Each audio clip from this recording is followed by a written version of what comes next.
Actually, another na palabas ng isang DDS vlogger na nakabase sa Amerika. May AIDS na naman daw ang Pangulong Bongbong Marcos. Natandaan ninyo, itong vlogger na to nagpalabas ito ng video clips about sexual videos ni PBBM di umano. Okay? Alam nyo na, alam naman natin peke, alam naman natin AI generated. So biglang nawala yung channel ng vlogger na yon. Lumabas ngayon, bumalik, at yun ang kanilang narrative. Na yung si Mr. T daw ay may AIDS. So ibig sabihin daw, si Pangulong Bongbong Marcos ay may AIDS na naman. Natapos na yung issue nila ng droga, natapos na yung issue nila ng sex scandal, ngayon ang gagawin na naman nila, may AIDS na naman ang Pangulong Bongbong Marcos. So that is what we call dirty politics. They really wanted to destroy PBBM in a court of public opinion. Okay? Ang kawawa dyan, yung mga DDS na naniniwala na walang kaalam-alam. Kasi nga, they are already manipulated. Isipin mo kung matino ka na social media influencers, sasabihin mo may AIDS ang presidente.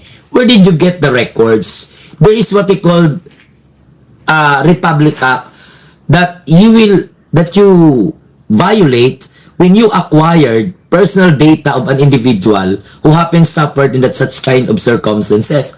But ngayon pa na tumanda si PBBM saka pa siya may AIDS. That's an absurd accusation.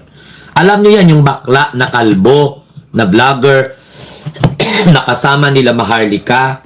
Kaya nga sa National Bureau of Investigation at saka iba pang mga ahensya ng gobyerno, tutukan itong mga ganito. Kasi it influenced the mind of the Filipino people. Okay? Kasi kahit hindi totoo, kapag grabe ang pag-spread sa social media, it sounds true. It sounds believable. Kaya nga kailangan, dapat masugpo na ang ganyan. Hindi na itolerate kasi too much na. Isipin mo, sasabihin mo may AIDS ang presidente dahil ang nakatalik ni PBBM na lalaki ay may AIDS daw. I will not supposed to discuss this, but we are talking about DDS dirty politics. They, what we call this, focus their mind in distracting the character and persona of an individual na hindi nila kaya pagdating po sa tiwala ng taong bayan. Hindi nila kaya to.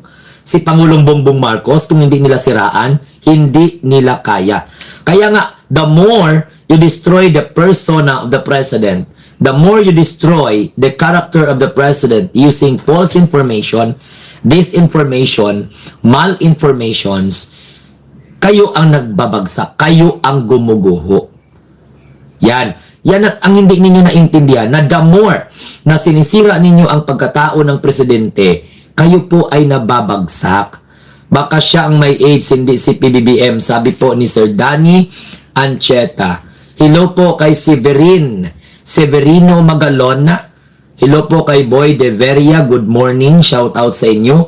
Please don't forget to include your location so that might be able to know kung kailan, how far na ang inabot ng ating live streaming. And please, sa mga bago po sa ating Munting Tinig channel, don't forget to share, like, and subscribe. And please, don't hesitate to comment. If you have something in your mind, you can comment it. Make sure that the message is clear so that I can give it importance and so that I have an opportunity to share it, to discuss it.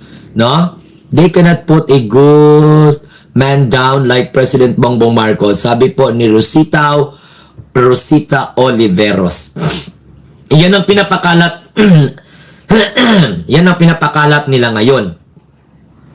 May AIDS na naman ang presidente. You cannot put a good man down. Correct si Ma'am Rosita Oliveros. Hindi nila kayang pabagsakin ang isang presidente na kung saan ay naging presidente because of the trust and confidence of the majority of the Filipino, and it's because of the divine intervention. No? Kasi hindi ka magiging pangulo kung hindi ka pinagkakatiwalaan. Basta magnanakaw, mga Duterte, believe pa mga DDS kahit ninanakawan na sila ng binayad nila sa buwis. Kaya tingnan mo ngayon, pilit nilang binabaluktot. Isipin mo ha, ang asawa ni Sara Duterte na si Mans Carpio ay magsasampa ng kasong kriminal sa NBI ay sa Bangko Sentral ng Pilipinas. That is what we called, no? That is what we called panglilin lang. Hello po kay Men's Chats. Good morning. Wala silang tigil sa paninira pero ang Diyos di siya pinababayaan, from Isabela. Arlita Castellano. Maraming salamat kay Minchas. Greetings from Vienna, Austria. Shout out sa inyo dyan. Maraming salamat. May malubas naman na balita na baka magre-resign na daw si Sara Duterte. Alam nyo guys, ang balita ng pag-resign ni Sara Duterte, pakana po yan ng mga, syempre, natin na nag-iisip, no? Na wala naman siyang ibang opsyon, wala naman siyang ibang choice. At saka yung balita na yan, hindi lang yan ngayon. Matagal na po na ina-anticipate yan. Actually, kung ako ang mag-analyze, matagal naman yan si Sara Duterte gustong mag-resign. Just like what she did when she was appointed as Department of Education Secretary, pero pinatalsik talaga siya. Now ngayon, wala naman siyang ibang option. If she really tried or wanted to continue to serve as a public servant in an election, through election, pag once na ma-impeach siya, hindi siya makakatakbo. Ganito yon.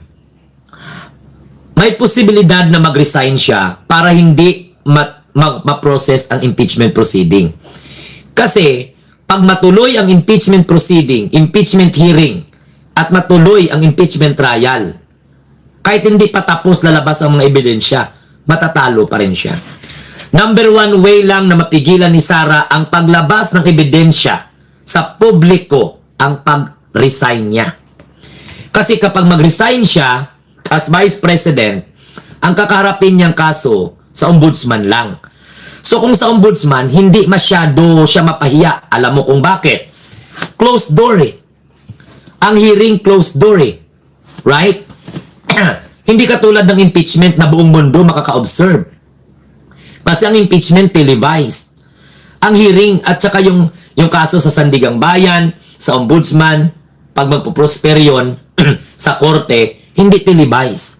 In order for Sara Duterte to save her face, magre-resign ito siya para hindi ma-prosper ang impeachment trial.